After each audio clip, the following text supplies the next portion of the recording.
Fala amadores, eu sou o Fábio, estou de volta em mais um vídeo aqui no canal e hoje para trazer um corte aqui do Renan Santos sobre um resumo do que é o Banco Master e por que esse escândalo todo está mexendo com as estruturas do país, está fazendo gente grande se mover nos bastidores para tentar livrar o banco de uma liquidação, ou seja, de uma extinção, dele deixar de operar, deixar de existir. Cara, quanta gente envolvida, e não é surpresa, talvez seja, talvez não, acho que não, surpresa que até a igreja da Lagoinha está meio que envolvida nisso. De alguma forma, é a origem, ou de onde começa, basicamente, toda a trajetória desse banco. A família Valadão, que é a alta cúpula da igreja da Lagoinha. Eu que conheci a Lagoinha depois de muito tempo, antes eu conheci o Diante do Trono, com a Ana Paula Valadão, um tempo depois eu não gostava de algumas músicas e tal, naquela época que eu conhecia, a internet nem tinha essa popularidade toda, então não dava para. Eu não conhecia, não via nem fotos da igreja da Lagoinha, eu só sabia do Diante do Trono por causa dos CDs, na época dos CDs ainda. Muito bem, vendo isso agora, eu vi em resumo, achei interessante, e eu trouxe aqui com você, já que o Renan Santos permite e até quer que a gente faça esses cortes, eu trouxe esse aqui que traz um bom resumo de por que isso é tão sério e quem são os envolvidos e por que tanta gente, inclusive ministros do STF, estão envolvidos nesse esquema todo, nesse escândalo todo. Ora prende um e solta, ora solta um e prende, ora tem liminar não sei de quem, ora cai a liminar, ora é um contrato, ora não é. Cara, muita coisa estranha acontecendo. E eu gostaria muito que antes do vídeo você aproveitasse para deixar o like, se inscrever no canal, porque tem vídeo hoje, tá saindo hoje, quarta-feira, mas tem vídeo aí toda semana aqui no canal, tá bom? Vamos aprofundar um pouquinho mais no próximo vídeo sobre essa relação de igreja, política e Estado, baseado em um acontecimento interessante que se deu na França do século XIII, se eu não estiver enganado, século XIII, com um tal de Bonifácio e Henrique IV. Olha só, ficou conhecido como o cativeiro babilônico da igreja, mas depois eu vou trazer um vídeo especialmente para fazer essa leitura do que está acontecendo na realidade atual do país, com um exemplo bem típico, bem interessante da história da humanidade, especialmente envolvendo Estado, política e religião. De Henrique Porcaro. Henrique Porcaro, ele era aliado da família Valadão e acompanhou todo o crescimento da Igreja Lagoinha. Desde cedo, o Daniel Porcaro foi colocado em empresas pelo pai. E eram empresas que não funcionavam. Ele talvez fosse laranja do pai em empresa, o pai botava o nome dele para tocar a empresa e tal, e enfim. E as coisas não davam muito certo. Mas o pai dele sempre foi um grande picareta da região. Quando houve um certo surto de construção de hotéis, não sei, acho que foi na Copa do Mundo, lá para o Belo Horizonte, aí eles conseguem a representação de um hotel, conseguem levantar com uma galera uma grana e fazem um hotel ali. E paralelamente eles vão se capitalizando, atuando através de mídia junto com a Igreja Lagoinha, tá? A irmã do Daniel Porcaro casa com esse sujeito que é o Fabiano Zettel, que era da Igreja Bola de Neve, tá? E aí eis que, após se capitalizarem nesse pool de atividades que vão de igreja à construção, a família Porcaro compra o Banco Máxima, que era um banco que estava quebrado, já era um banco antigo que estava quebrado, talvez assumir as dívidas e tal. E através de contatos que eles já vinham firmando, tá, conseguem autorização para começar a operar com o Banco Central. Então logo a operação começa lá para 2019, 2020. O que eles começam a fazer para se capitalizar eles lançam um CDB, que é um produto financeiro típico de banco, que pagava coisa de 50% do CDI, tá? Então, assim, ele pagava bem mais do que os concorrentes no mercado, e ao criar esse produto, ele passa a vender, e aí corretoras como a XP venderam muito. Dizem que só a XP, Riso, vendeu mais de 30 bilhões, dizem, tá? Em CDB do Banco Master. Caramba! Só a XP. Mas todo mundo vendeu. Não foi privilégio da XP, todo mundo vendeu. E aí, para justificar, e aí o jogo, né, eles reforçam o caixa monumentalmente desse Banco Master, nesse surgimento, e aí eles começam a comprar prêmios. Então você vai ver que o LEAD, né, que é presidido lá pelo João Dória, dá um prêmio de empreendedor do ano pro Porcaro. Ele começa, vamos dizer assim, a a criar muitas relações de amizade que justificavam que ele era um grande empresário. Só que ele precisava, no modelo de negócios dele, conseguir arcar com isso. Você está falando assim, muitas pessoas estavam comprando bilhões em CDB do Banco Master. O Banco Master precisava arcar com isso. A operação que ele montou, que era uma intrincada operação envolvendo corrupção, era uma operação em que ele compraria ou participaria da recuperação de empresas quebradas. A Ambipar, a Gafisa são as mais óbvias. E para ajudar nessa recuperação, dado que são empresas que são de contratos públicos ou que têm demandas dentro do judiciário, ele começa a comprar políticos e gente do judiciário. E aí, com base nisso, isso beneficia as empresas que ele está investindo, elas valorizam com essa valorização de ativos, ou de faturamento, de receita, ou de títulos, ele consegue girar o pagamento dos CDBs supervalorizados dele e a roda giraria.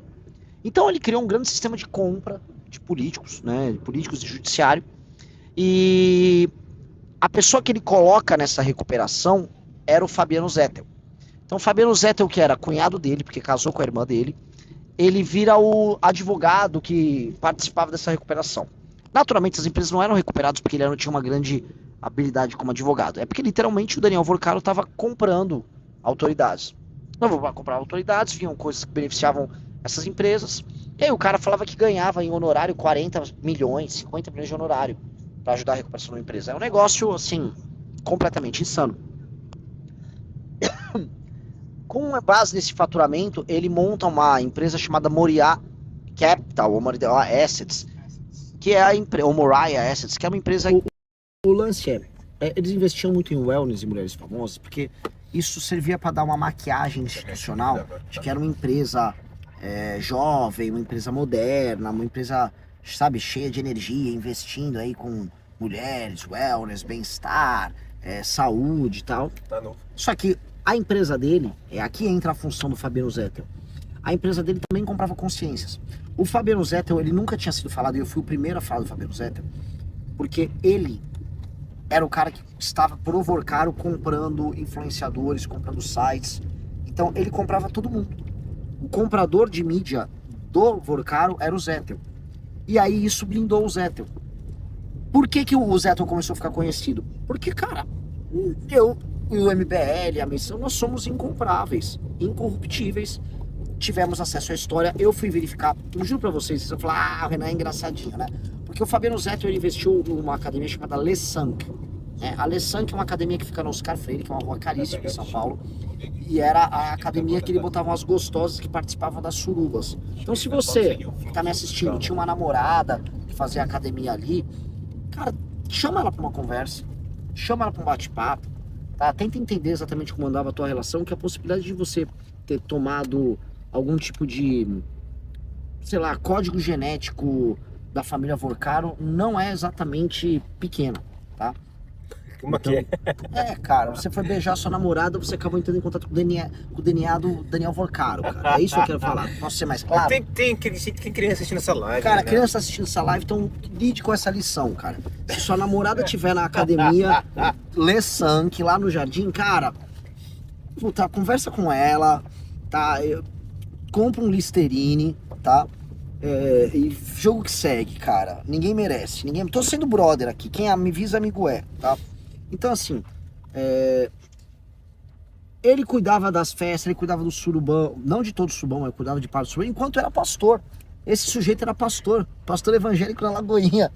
Então, né, aliás, essa Lagoinha, né, o que as lideranças da igreja Lagoinha, André Valadão, aqueles músicos, Nicolas Ferreira, que essa galera licenciosa, vamos dizer, nessa área, vamos dizer, mais performática do ponto de vista do afeto, acho que eu fui...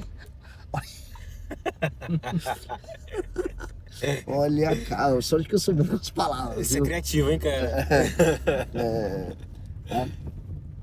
Então, assim, digo pra vocês com, né, assim, pelo amor de Deus, Lagoinha, vocês precisam, né, se benzer, rapaz. Vocês estão muito lá pro diabo, velho, pelo amor de Deus. Então, o Zettel operava isso.